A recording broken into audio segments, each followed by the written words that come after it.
मित्रांनो, पहिल्या भागात आपण पाहिलं राघव आणि नयनाची भेट, भांडणातून सुरू झालेली त्यांची लव्ह स्टोरी. दुसऱ्या भागात पाहिलं दोघांमध्ये अट्रॅक्शन वाढत गेलं, पण नयनाचं नो अजूनही तसंच होतं. भावना इतक्या वाढल्या आहेत की त्या लपवणं दोघांनाही कठीण झालं आहे. आणि यावेळी काहीतरी असं घडणार आहे जे त्यांच्या नात्याला पूर्णपणे बदलून टाकेल. आता पुढे सगळ्या स्पर्धेत बाजी मारल्याने कॉलेज संस्थापकाने सेलिब्रेशन पार्टी ठेवली होती, खास करून मुलांचं कौतुक करण्यासाठी. आणि पार्टीची थीम होती red and white colour theme. संध्याकाळी सगळेच पार्टीला हजर होतात. नयना आणि दीप्ती एकत्र येतात. शॉर्ट रेड कलरचा नेट स्लीवचा one piece, one side pin up करून कर्ल केलेले गोल्डन हायलायटेड केस, 2 इंचाचे चेन पॅटर्न इयरिंग्स, पाणीदार डोळे, लाल सुटूक ओठ आणि पायात मॅचिंग हाय हिल्सची सँडल. नेहमीप्रमाणे मुलांची नजर तिच्यावरच खेळलेली, पण ती मात्र राघवला शोधत होती. राघवच्या डान्सची चर्चा एव्हाना संपूर्ण कॉलेजमध्ये पसरली होती. आज तर मुली राघवलाच घेरून होत्या. फिकट लाल कलरची ट्राउझर, पांढऱ्या रंगाचा टी शर्ट आणि त्यावर ऑफ व्हाईट कलरचा ब्लेझर. त्या ब्लेझरचे स्लीव्ज त्याने छान हाताच्या कोपरापर्यंत 3/4 केले होते. त्या गेटअपवर तो खूपच हँडसम दिसत होता. थोड्या वेळाने प्रिन्सिपल सर स्टेजवर येऊन सर्व टीमचे कौतुक करतात. वीरेनला त्याच्या गैरवर्तणुकीबद्दल 1 आठवड्यासाठी कॉलेजमधून रस्टिकेट करणार असतात, पण नयना आणि राघवच्या विनंतीवरून त्याला माफ करतात. थोडा वेळ कौतुक समारंभ करून मुलांना पार्टी सोपवून प्रिन्सिपल सर निघून जातात. पार्टी छान रंगत चालली होती. थट्टा मस्करी करत सगळे एन्जॉय करत होते. नयना आणि राघव एकमेकांना अधूनमधून नजरभेट देत होते. इतक्यात सगळीकडे अंधार पडला आणि एक आवाज ऐकू आला. त्या आवाजाच्या दिशेने स्पॉटलाईट पडली. सगळे तिथे बघू लागले. दीप्ती? राघव, नयना, अभय सगळेच तिच्याकडे आश्चर्याने बघत असतात. दीप्ती हातात माईक घेऊन अगदी शांतपणे म्हणते, अभय, खास तुझ्यासाठी. माहीत नाही काय झाले, मन आताशात हाऱ्यावर नाही. तुझ्याशिवाय यात दुसरे काही सुचत नाही. तू हसलास की मी हसते, तू रुसलास की मी हिरमुसते. तुझ्या कौतुकाने मी लाजते. रात्रंदिणी तूच दिसे, ध्यानी मणी तूच वसे. स्वप्नात तू, हृदयात तू, माझ्या श्वासात तू. बरसणाऱ्या सरीत तू, बहरणाऱ्या कळीत तू. प्रेमवेडी मला केलीस तू. सांग ना रे, साथ देशील का तू? सगळे आता वाट पाहत होते की अभय काय प्रतिक्रिया देतोय. दीप्ती अभयकडे आतुरतेने पाहत असते. अभय तिला हो हो माझी राणी म्हणताच सगळीकडे एकच टाळ्यांचा कडकडाट होतो. सगळीकडे नुसत्या शिट्ट्या आणि अभिनंदनाचा वर्षाव होत होता. अभय आणि दीप्ती दोघेही खुश असतात. नयना त्यांना बघून खुश होत असते. राघव नयनाच्या मागे जाऊन हळूच तिच्या कानात बोलतो, बघ, तिने पण होकार दिला. तू कधी कबूल करणार? नयना गालात त्या गालात हसायला लागते. डीजे डान्ससाठी म्युझिक सुरू करतो. सगळे डान्स करायला लागतात. राघव आणि नयना तेही डान्स करत होते, पण वेगवेगळे. आणि एका क्षणाला राघव नयनाचा हात पकडून फ्री स्टाईल डान्स करायला लागला. त्याने तिचा हात पकडून तिला स्वतःकडे गोल लिफ्ट केलं. राघवचा आज तिला आपल्या तालावर नाचवत होता. ती तर फक्त त्याच्या डोळ्यात हरवली होती. त्यांना असं बेभान होऊन नाचताना बघून सगळे थांबून त्यांचाच डान्स एन्जॉय करायला लागले. आता फक्त त्या दोघांवरच स्पॉटलाईट स्थिरावली होती. आता तर तिचीही साथ मिळाली डान्ससाठी. तिचा डावा हात त्याच्या उजव्या हातात होता आणि त्याचा डावा हात तिच्या कमरेभोवती पकड धरून होता. ती मागच्या बाजूला झुकली आणि त्यांनी तिला छान मूव्ह करत स्वतःकडे ओढली. दोघेही विसरले होते की ते कुठे आहेत. डान्स संपला तेव्हा ती त्याच्या बाहुपाशात होती. दोघांचेही डोळे मिटले होते. श्वास फुललेले होते. हृदय एकाच गतीने जोरजोरात धडधडत होते. एकमेकांच्या हृदयाचे ठोके स्पष्ट ऐकू येत होते. दोघांनाही एकमेकांचा सुगंध संमोहित करत होता. एकमेकांचा स्पर्श शहारून निघत होता. तो क्षण त्यांच्यासाठी तिथेच थांबला होता. संपूर्ण हॉल एकदम शांत झाला होता. वेळेचं भान राखून अभयने टाळ्या वाजवल्या. तसे सगळेच जल्लोष करायला लागले. राघव आणि नयना भानावर आले.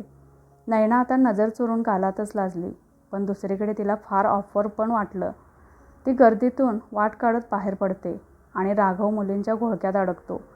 नयना पळतच बाहेर येते. बाहेर कोणीच नसतं. ती एकटीच उभी असते धापा टाकत, स्वतःशीच लाजत. पार्टी संपवून सगळे घरी जायला निघतात. दीप्ती आणि नयना बराच वेळ त्या गाडीजवळ उभ्या असतात. नयना खूप प्रयत्न करते, पण गाडी काही केल्या स्टार्ट होत नाही. त्यांना असं अस्वस्थ बघून राघव आणि अभय तिथे येतात. अभय म्हणतो, काय झालं? Any problem? दीप्ती म्हणते, अरे गाडी खराब झाली आहे. अभय म्हणतो, ओ माय बेबी. दीप्ती लगेच लाडीक मिठी मारते. नैना म्हणते, ए बेबीवाल्या, माझी गाडी खराब झाली आहे. तुझ्या बेबीला काही नाही झालं? राघव म्हणतो, तुमची हरकत नसेल तर मी सोडतो तुम्हाला. नैना आधी नाहीच म्हणते, पण अभय आणि दीप्तीच्या सांगण्यावरून ती तयार झाली. नैना राघवच्या गाडीत मागे दीप्तीच्या बाजूला बसायला जाते, तर अभय तिला पुढच्या सीटवर बसायला लावतो. काही अंतरावर गेल्यावर राघवने एका गार्डन शेजारी गाडी थांबवली. नैना म्हणते, काय झालं? इथे का गाडी थांबवली? राघव म्हणतो, चल थोडं बाहेर फिरूया. नैना म्हणते, काय?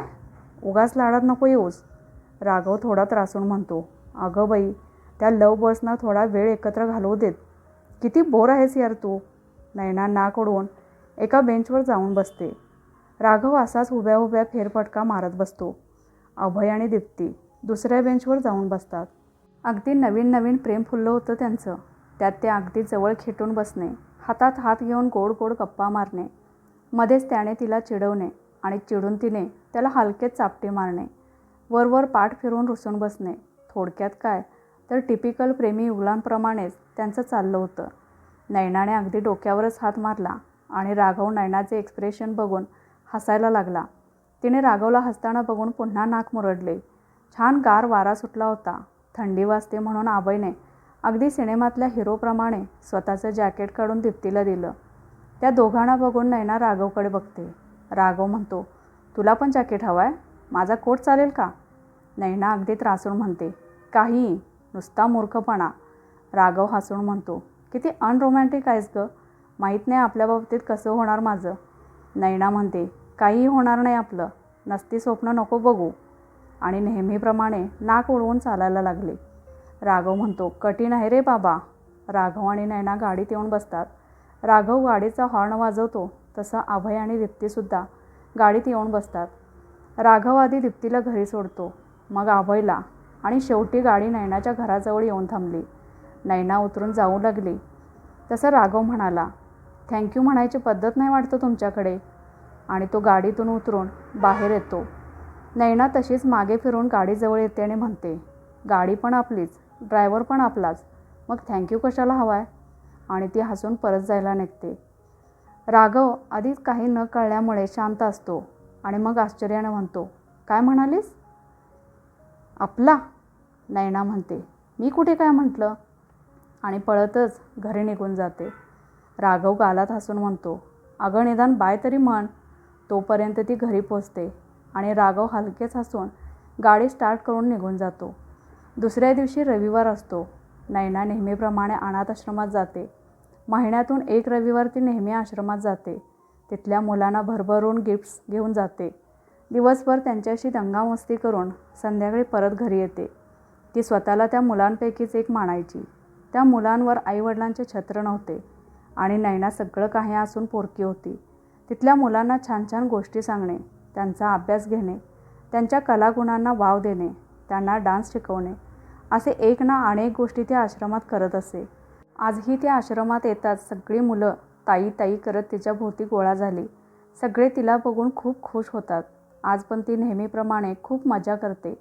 आश्रमाच्या संस्थापक बाईंनी तिला एक गिफ्ट आणि ग्रीटिंग कार्ड दिले, सर्व मुलांच्या वतीने. त्यांनी तिला ते गिफ्ट घेऊन दिलं होतं. खूप विनंती केल्यावर तिने ते गिफ्ट घेतले आणि उत्सुकतेने कार्ड ओपन केले. कार्ड ओपन करताच आतला मजकूर वाचून चटकन तिच्या डोळ्यात पाणी आले. वाढदिवसाच्या खूप खूप शुभेच्छा ताई. तू नेहमीच अशीच हसतमुख राहा. नैना तर विसरलीच होती की आज तिचा बर्थडे आहे. ज्ञानी सोडली तर तिला जवळचं असं कोणीच नव्हतं जे तिला बर्थडे विश करतील. तिने सर्व मुलांना एक गच्च मिठी मारली. तिने गिफ्ट ओपन केलं तर त्यात पिंक कलरची ब्लॅक बॉर्डरची साडी होती. संस्थापक बाई म्हणाल्या, मला काही जमलं नाही, पण मनापासून वाटलं तुला छान दिसेल म्हणून घेतली. मुलांच्या हट्टासामुळे नैनाने ती साडी त्यांना नेसून पण दाखवली. तिथे त्या मुलांना भेटायला अजून एक बाईसुद्धा आल्या होत्या. त्या मगाचपासून नैना आणि मुलांची तिच्यासोबत असलेली गुंतवणूक बघत होत्या. तिचा वाढदिवस लक्षात घेता त्यांनी मुलांसाठी ताबडतोब केक ऑर्डर केला. नैनाने सर्वांसोबत मिळून केक कट केला आणि प्रत्येकाला आपल्या हाताने केक भरवला. सगळं आटपून नैना घरी जायला निघाली तेव्हा तिचं लक्ष केक मागवणाऱ्या बाईंकडे गेलं. तिने त्यांच्या पुढे गाडी थांबवून विचारणा केली. तेव्हा कळलं की त्यांचा ड्रायव्हर तब्येत ठीक नसल्यामुळे घरी निघून गेला आणि म्हणून ते ऑटोची वाट पाहत आहेत. नैनाने त्यांना गाडीत बसण्याचा आग्रह करत त्यांच्या घरी त्यांना सोडायला गेली.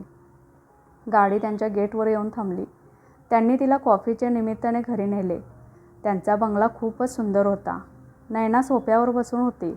तेवढ्यात तिथे राघव येतो. नैना राघवला तिथे बघून आश्चर्यचकित होते. नैना म्हणते, तू इथे? राघव म्हणतो, हो, मी माझ्याच घरी असणार ना. नैना म्हणते, तुझं घर? म्हणजे आंटी?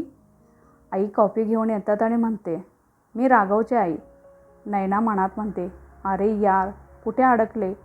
याने आंटींना काही सांगितलं तर? आई म्हणतात, राघव, तुम्ही दोघे ओळखता एकमेकांना? राघव म्हणतो, हो आई, ॲक्च्युली वी आर. नैनाला नजरेने खुणावत नैना म्हणते घाबरूनच, we are just friends, college friends. Raghav म्हणतो, हो आई, वी आर जस्ट फ्रेंड्स.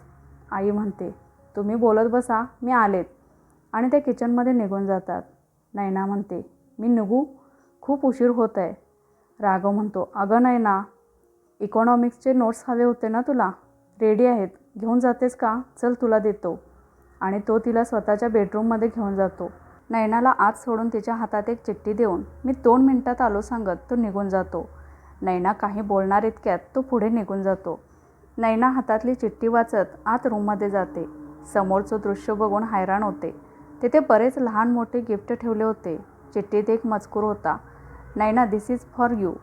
नैना पुढे जाते. एक छोटं गिफ्ट उचलते. हॅपी फ्रेंडशिप डे नैना. गिफ्ट खोलते तर त्यात सुंदर फ्रेंडशिप बँड असते. त्यावर इयर लिहिलं होतं.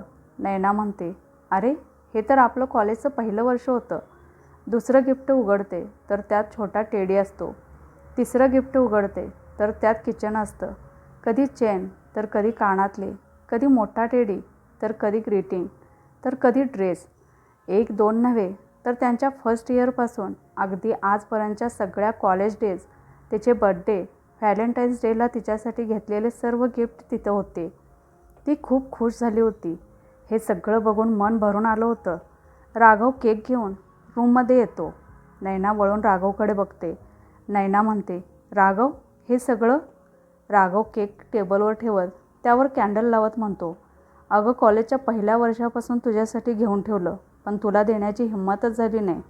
नैना म्हणाली, का? मी काय फाडून खाणार होते तुला? राघव म्हणाला, नेहमीच नाक वाकडं करत असतेस, आता पण बघ कशी नाक फुलवून आहेस.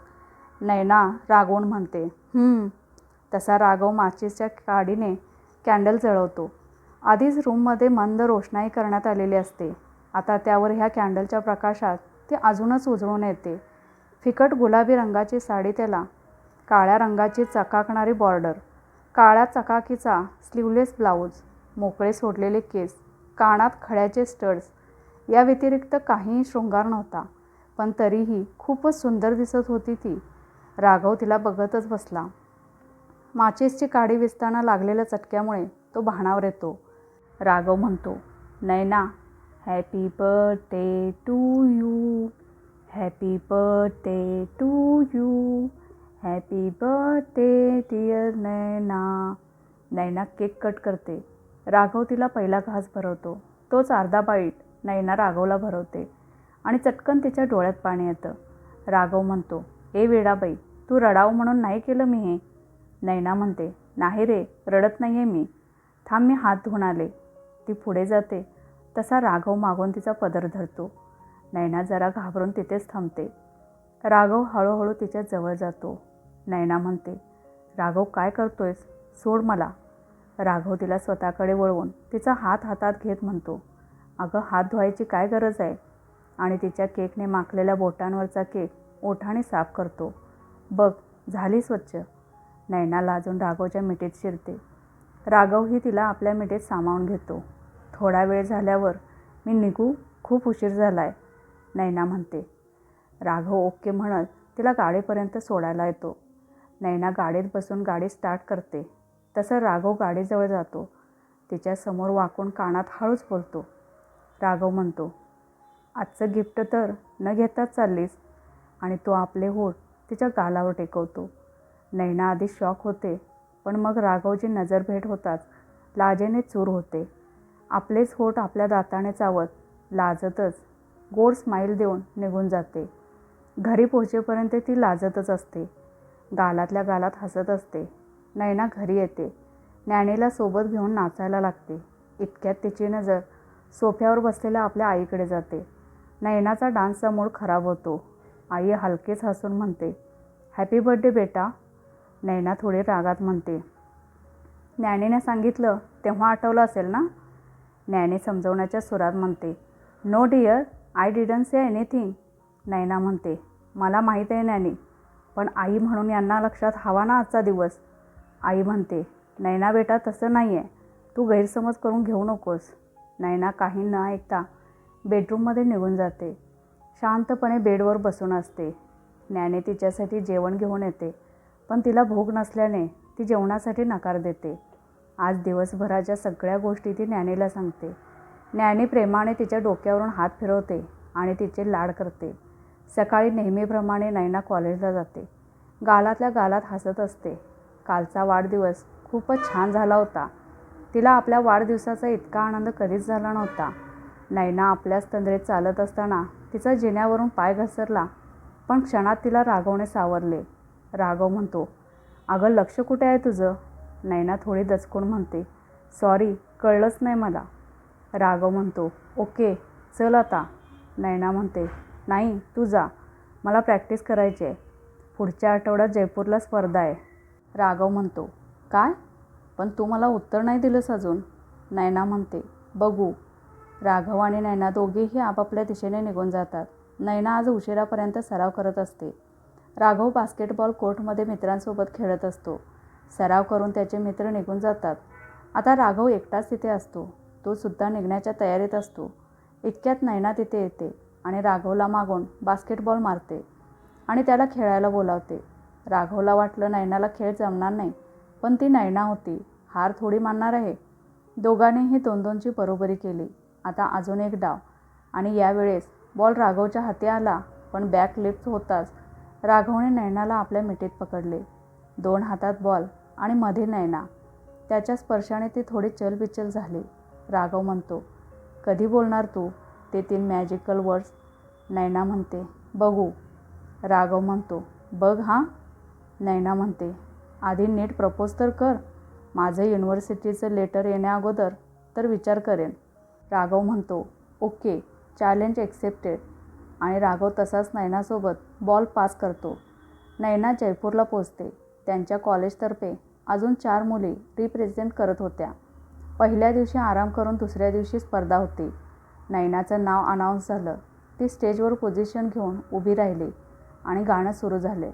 नैना खूप छान डान्स करत होती. गाणं संपलं. सगळे खूप खुश होते. डान्स खूपच छान झाला. आता सगळे निकालाची वाट पाहत होते. यावेळेस 5 पैकी 3 पारितोषिक कॉलेजला मिळाले. अर्थात नैनाने तर बाजी मारलीच नेहमीप्रमाणे. सगळा कार्यक्रम संपताच नैना आणि तिच्या मैत्रिणी कॅम्पसमधून बाहेर पडल्या. अचानक कोणीतरी नैनाचा हात धरून तिला गाडीच्या आडोशाला खेचले. तिच्या मैत्रिणी गप्पांच्या नादात पुढे गेल्या. नैनाने त्यांच्याकडे पाहिले आणि ती शॉकच झाली. नैना म्हणते, राघव तू इथे. राघव हातातला फुलांचा गुच्छ देत म्हणतो, अभिनंदन. नैना म्हणते, ते सोड, तू इथे काय करतोयस. राघव म्हणतो, मी इथे तुझ्यासाठी इतकं लांब आलो आहे, त्याचं तुला काही नाही. नैना म्हणते, okay, thank you for beautiful flowers. आता मी जाऊ, सगळ्या वाट बघत असतील माझी. आणि नैना जायला लागते. तसं राघव तिचा हात धरतो. राघव म्हणतो, एका अटीवर, उद्या तुझ्यासाठी सरप्राईज आहे. सो उद्या संपूर्ण दिवस आपण जयपूर फिरणार आहोत. नैना होकार देऊन निघून जाते.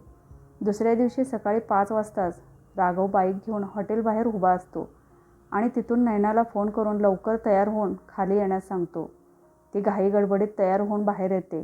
छान रेड कलरचा शॉर्ट टॉप, डार्क ब्ल्यू कलरची अँकल लेंथ जीन्स, कानात सिल्वर रिंगचे कानातले, ओठांवर फिकट रंगाची लिपस्टिक, खांद्यावर स्लिंग बॅग आणि पायात व्हाईट कलरचे स्निकर्स. एकदम स्टनिंग लुक. राघव पण काही कमी नव्हता. ग्रे शेडचा टी शर्ट, ब्लॅक कलरची कार्गो, त्यावर डार्क नेव्ही ब्लू कलरचं जॅकेट, डाव्या मनगटावर स्पोर्टी घड्याळ, पायात बूट आणि ब्राऊन रंगाचा क्लासिक गॉगल आणि फुल ऑन ॲटिट्यूडमध्ये बाईकवर वाट बघत बसला होता. नैना म्हणते, उगाच झोप मोड केलीस. राघव म्हणतो, आधी गाडीवर बस, मग बोलू, उशीर होतोय. एवढं बोलून राघवने हेल्मेट डोक्यावर चढवलं आणि बाईक स्टार्ट करून निघाला. आज पहिल्यांदाच ती त्याच्या बाईकवर बसली होती. नैना, बाईकवर बॉयफ्रेंडसोबत बसली आहेस, सो बी कम्फर्टेबल. मला पकडून बसलीस तरी काही हरकत नाही. राघव नैनाला ताट बसलेलं बघून म्हणाला. नैना म्हणते, गाडी चालवण्यावर लक्ष दे तू. राघव कचकन ब्रेक दाबून बाईक थांबवतो. तशी नैना त्याच्या पाठीवर आदळते. काय करतोयस? राघव म्हणतो, अगं बाई, कमीत कमी मित्र तरी समज. तू अशी बसलीस तर लोक काय म्हणतील? आणि मी नाही म्हटलं की मला मिठी मारून बस, पण हवेनं उडून गेलीस तर माझं काय होईल हा तरी विचार कर. नैना म्हणते, फेरी फनी. चल आता. त्याने बाईक स्टार्ट केली. नैना मागे बसली, त्याच्या खांद्यावर हात ठेवून, आणि ते पुढे निघाले. कनक वृंदावनच्या आधी जोहरी बाजारपासून जवळपास 4 ते 4.5 किलोमीटर अंतर पार करून ते जलमहालला पोचले. सकाळी 6-6:30च्या सुमारास होणारा सूर्योदय जलमहालावरून खूपच सुंदर दिसतो. नाहर फोर्ट आणि जलमहाल हे सकाळच्या सूर्योदयाच्या निसर्गरम्य सौंदर्यासाठी प्रसिद्ध आहे. राघव नैनाला सांगू लागला. सूर्योदयाला सुरुवात झाली तसतसं निसर्गाचं सौंदर्य अधिकच खुलून दिसत होतं. गडद तांबडा रंग आता पिवळ्या रंगात घोळायला लागला होता. लाल तांबूस रंगाचा सूर्य त्या जलमहालाच्या तलावात जणू स्वतःलाच निरखत आपलंच प्रतिबिंब बघून जसा उजळून निघाला होता. नैना तो सुंदर नजारा डोळ्यात साठवत होती. या क्षणी राघवला घट्ट मिठी मारून त्याला या क्षणासाठी थँक्यू म्हणावं असा विचार नैनाच्या मनात आला, पण ती मनातच हसली. त्यानंतर दोघेही हवा महल, बिर्ला मंदिर, Albert hall museum, Amer fort अशा बऱ्याच ठिकाणी फिरले. जोहरी बाजार, नेहरू बाजार आणि तिथल्या लोकल बाजारात शॉपिंग पण केली. त्रिपोलिया बाजार बांगड्यांच्या खरेदीसाठी खूप प्रसिद्ध आहे. तिथे राघवने छान रंगीबेरंगी बांगड्या निवडल्या आणि तिथेच स्वतः तिच्या हातात भरल्या. पण नैनाने हात वर करताच त्या सरळ हाताच्या कोपरातून पार झाल्या. दुकानदार पण बघून हसायला लागला. नैना त्याची गंमत बघून गालातच हसत होती. राघवने डोक्यावर हात मारला. त्याचा उतरलेला चेहरा पाहून नैनाने स्वतःच्या मापाच्या बांगड्या निवडल्या आणि राघवला दिल्या. सोबत आपला हातही पुढे केला. सोने पे सुहागा. तिच्या हातात बांगड्या चढवल्यावर तिला तो बघतच बसला. नैना त्या क्षणाला खूपच गोड दिसत होती. शॉपिंग करून राघव नैनाला स्काय वॉल्टर्स हवेलीला घेऊन आला. तोपर्यंत संध्याकाळ होत आली होती. खरं सरप्राईज तर अजून बाकीच होतं. नैनाने राघवचा हात हातात घेतला. नैना म्हणाली, Raghav, thank you so much for this beautiful day. Raghav म्हणतो, पिक्चर अभी बाकी है मेरे दोस्त.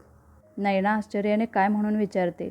तसं राघव तिला स्काय वॉल्टर्सच्या आत घेऊन जातो. तो नजारा बघून नैना खूप एक्सायटेड होते आणि समोरचा सुंदर नजारा बघतच बसते. रंगीबेरंगी हॉट एअर बलून आकाशात उडत असतात. संध्याकाळ झाली असल्याने वातावरण पण छान रोमॅन्टिक वाटत होतं. तांबड्या पिवळ्या रंगात न्हावून निघालेलं आभाळ, त्यात उडत असलेले रंगीबेरंगी हॉट एअर बलून, घरच्या वाटेला निघालेला पक्ष्यांचा किलबिलाट, मन एका वेगळ्याच विश्वात हरवून जात होतं. राघवने एक हॉट एअर बलून खास त्या दोघांसाठीच बुक केला होता. छान इंद्रधनुच्या रंगात न्हावून निघालेला. राघवने आपला हात पुढे केला तसा नैनाने तिचा हात त्याच्या हाती दिला. त्याने आधी आपल्या ओठाने तिच्या नाजूक हाताचे चुंबन घेतले. नैना हलकेच हसली. मनातून तर ती जाम खुश होती. दोघेही बलूनमध्ये उभे राहिले आणि आकाशी झेप घेतली. अजून पूर्णपणे अंधार पडला नव्हता, त्यामुळे आकाशातून निसर्गाचं सौंदर्य एक वेगळाच अनुभव देत होतं. पिंक सिटी म्हणून प्रसिद्ध असलेलं जयपूर आकाशातून त्या ओल्या सांजवेळी रंगाच्या निरनिराळ्या छटांचा अनुभव देत होता. आकाशी असलेले विरळ ढग आज फार जवळ भासत होते, त्यामुळे त्यांना स्पर्श करण्याचा मोहसुद्धा होत होता. अशीच त्यांची सैर पुढे चालली होती. आता काही अंतर पार केल्यावर अंधार पडत आला होता. राघवने हलकेच नैनाचे डोळे आपल्या हाताने मिटले. नैना म्हणते, राघव, काय करतोयस? हात काढ ना डोळ्यांवरचा. किती सुंदर आहे हे सगळं. राघव हळूच कानात म्हणतो, थांब ना 2 मिनटं, सरप्राईज आहे. नैना म्हणते, बस करा रे, अजून किती सरप्राईज देणार आहेस? राघव म्हणतो. तुझ्यासाठी काही पण. काही मिनिटांनी राघव आपला हात तिच्या डोळ्यांवरून बाजूला घेतो. नैना म्हणते, बघ सगळीकडे अंधार झाला. राघव तिच्या ओठांवर आपलं बोट टेकवत तिला गप्प करतो आणि खुणेनेच तिला मागे वळून खाली बघायला सांगतो. तिने मागे वळून बघताच खाली एक एक दिवे उजळायला लागले. नीट निरखून पाहिले तर आय लव्ह यू असं लिहिलं होतं दिव्याने. पिवळ्या रंगाच्या दिव्याने आय आणि यू सजला होता, तर मधला लव निरनिराळ्या रंगाने सजला होता. नैना तर आ वासून पाहत बसली. राघवने हळूच मागून नैनाच्या खांद्यावर आपली हनवटी टेकवली आणि आय लव्ह यू नैना म्हणत गोड स्माईल दिली. आता ते दिवे एक एक करत वर उडायला लागले. ते दिवे म्हणजे स्काय लॅटर्न होते, जे आकाशी झेप घेताना फारच सुंदर वाटतात. हे सगळं पाहून नैना भारावून गेली. तिच्या डोळ्यात चटकन पाणी आलं. तिने मागे वळून राघवला घट्ट मिठी मारली. नैनाच्या अनपेक्षितपणे मिठी मारल्याने राघव 2 मिनिटे स्तब्ध झाला. नैनाच्या मिठीत आणि त्या नयनरम्य रोषणाईत तोही आता हरवून गेला. त्याने अलगद आपले डोळे मिटले आणि तिला आपल्या मिठीत सामावून घेतले. आता त्याचीही पकड तिच्याभोवती घट्ट झाली. काही वेळाने दोघांनीही एकमेकांच्या नजरेत पाहिलं आणि आपसुकच त्यांनी आपली पकड घट्ट करत एक दीर्घ चुंबनात विलीन झाले. आता डोळे मिटून फक्त तो क्षण अनुभवत होते. हळूहळू हॉट एअर बलून खाली आला. दोघेही त्या क्षणात एवढे हरवले होते की बलून सफारी संपली हे त्यांच्या लक्षातही आले नाही. थोड्या वेळाने भानावर आल्यावर नैनाने डोळे उघडून राघवकडे पाहिलं आणि लगेच नजर चोरली. आपलेच ओठ चावट पुरती लाजली आणि परत एकदा राघवच्या मिठीत शिरली. दोघेही हातात हात घालून बाहेर पडले. मनात खूप साऱ्या आठवणी साठवत, प्रेमाच्या धुंद लहरीत हरवत तिथून बाहेर पडले तेव्हा बराच उशीर झाला होता. एव्हाना पोटात कावळे ओरडायला लागले होते. जवळच्याच रेस्टॉरंटमध्ये जेवायला गेले. जेवण करेपर्यंत खूप उशीर झाला होता. तिथून माघारी नैनाच्या हॉटेलवर जायला बराच उशीर झाला असता. रात्री अपरात्री अशा परक्या शहरात फिरणं थोडं रिस्की असल्यामुळे त्याने तिथल्याच जवळच्या हॉटेलमध्ये थांबण्याचा निर्णय घेतला. तिथे त्याने डबल स्वीट बुक केला आणि वेटिंग रूममधलं आपलं सामान घेऊन आपल्या रूममध्ये गेले. दिवसभरच्या फिरण्यामुळे जाम थकवा आला होता, म्हणून जास्त टाईमपास न करता नैना आतल्या रूममध्ये जाऊन झोपली आणि राघवने बाहेर आपले हातपाय पसरले. सकाळी जाग आली तेव्हा 7 वाजले होते. नैनाने शीळ घालत आपला आळस झटकला. कालच्या दिवसभराच्या गोड आठवणी आठवून मनाशी हसून आंघोळीसाठी बाथरूममध्ये निघून गेली. ती बाहेर आली तरी राघव अजूनही बाहेरच्या खोलीत झोपून होता. निघायची तयारी करावी म्हणून तीच त्याला उठवायला गेली. झोपेत असलेला त्याचा निरागस चेहरा पाहून तिला त्याच्या कपाळावर किस करण्याचा मोह झाला. नैनाने हळूच त्याच्या कपाळावर किस केलं, पण त्याचवेळी तिच्या ओल्या केसातून त्याच्या चेहऱ्यावर पडणाऱ्या पाण्याच्या स्पर्शाने त्याला जाग आली. त्याने डोळे उघडले तर समोर नैना होती. सैल पॅटर्नचा लाल रंगाचा टॉप, जो डाव्या खांद्यावरून तिच्या दंडावर उतरलेला. त्यात ती नुसतीच आंघोळ करून आल्यामुळे निखरलेलं तिचं रूप, ओल्याशार केसातून टपटप पडणारे पाण्याचे थेंब, यामुळे खूप मोहक दिसत होती. राघवने हळूच तिच्या चेहऱ्यावर आलेले केस तिच्या कानामागे सारले. आपला हात तिच्या मानेमागे नेत तिला आपल्या जवळ ओढत आपले ओठ तिच्या ओठांवर टेकवले. नैना लाजून दूर झाली आणि मागे वळून बसली. राघव तिच्या पाठमोऱ्या आकृतीकडे बघत उठला आणि त्याने तिला मागून घट्ट मिठी मारली. तिच्या पाठीवरच्या ओल्या केसात आपलं डोकं ठेवून तिला गुदगुल्या करू लागला. नैनाही त्याच्या स्पर्शात मंत्रमुग्ध होत गेली. त्याने तिला तसंच बेडवर झोपवले आणि तिच्या कपाळावर किस केले, मग तिच्या डोळ्यांवर किस केले. अचानक काही मनात येताच राघव तिच्यापासून दूर झाला आणि उठून जाऊ लागला, पण नैनाने त्याला हात धरून अडवले. राघवने मानेनेच नकार दिला आणि नैना त्याला होकार सांगत होती. तिलाही त्याच्या स्पर्शात हरवून जायचं होतं. नैनाने तसंच त्याला स्वतःजवळ ओढले. आता तर तिचीही संमती होती. इतका वेळ तो तिला सतवत होता, पण यावेळी तिनेच पुढाकार घेतला होता. नाही म्हणत असताना त्याचाही संयम तुटला आणि ते दोघेही एकमेकांच्या स्पर्शात गुंतत गेले. गुलाबी स्पर्शात न्हावून निघाल्यापासून दोघेही बराच वेळ शांतच होते. दोघेही एकमेकांच्या मिठीत पडून आपल्या हाताची बोटे एकमेकांच्या बोटात गुरफटत निपचिप पडून होते. राघवने नैनाच्या कपाळावर हलकेच किस करत आपला मोबाईल उचलला. घड्याळात 10 वाजले होते. नयनाने पण तसंच आपला मोबाईल चेक केला. 15 मिस कॉल होते मैत्रिणींचे. रात्री झोप मोड होऊ नये म्हणून सायलेंटवर टाकला होता मोबाईल तिने. सगळी तयारी करून दोघेही परतीला निघाले. राघवने नयनाला तिच्या हॉटेलजवळ सोडले. दोघांनीही एकमेकांना हाक केले आणि नयना जायला निघाली. राघव काहीतरी आठवत म्हणाला, नयना 1 मिनिट. नयना इशाऱ्यानेच म्हणते, काय झालं? राघव खिशातून इन्व्हॉल्प काढत म्हणतो, तुझं युनिव्हर्सिटीचं पत्र. मोठ्या मुश्किलीने सरांची परमिशन घेऊन मी ते स्वतः तुला द्यायला आलो होतो. नयना एक्सायटेड होऊन म्हणते, आणि तू मला आत्ता देतोयस? आणि ती इन्व्हॉल्प उघडून बघते. राघव म्हणतो, तुझं सिलेक्शन झालं आहे. नयना आनंदाने म्हणते, या स्पेशल कोर्ससाठी मला ॲडमिशन मिळालं. I am so happy. Raghav म्हणतो, म्हणजे तू पुढचं वर्षभर लंडनला असणार? नयना म्हणते. राघवचा उतरलेला चेहरा पाहून त्याला मिठी मारते. 1च वर्षाची तर गोष्ट आहे. मी लवकरच परत येईन. राघव हलकेच हसून आपली घट्ट मिठी करत तिला कपाळावर किस करत म्हणतो, मला खूप आठवण येईल तुझी. नयना म्हणते, मी टू. आता तू निघ. कोणी पाहिलं तर? राघव म्हणतो, हो ग राणी, निघतो. Bye, love you. नयना म्हणते, लव्ह यू टू. राघव म्हणतो, काय म्हटलीस? परत बोल. नयना म्हणते, अरे बाबा, I love you, I love you, I love you so much. Bye. Raghav खुश होऊन निघून जातो. तर मित्रांनो, आज दोघांनीही आपल्या भावना मनापासून स्वीकारल्या. प्रेमाला नाव मिळालं. पण आता खरी परीक्षा सुरू होणार आहे. कारण पुढे असं काही घडणार आहे जे त्यांना दूरही करू शकतं. आता त्यांच्या प्रेमाची ही कहाणी कोणत्या वळणावर जाईल हे पाहण्यासाठी पुढचा भाग नक्की पहा. आणि अशाच प्रेमकथांसाठी चॅनेलला सबस्क्राईब करायला विसरू नका. ही कथा तुम्हाला कशी वाटली ते कमेंटमध्ये नक्की सांगा. आवडल्यास लाईक आणि शेअर करायला विसरू नका. धन्यवाद.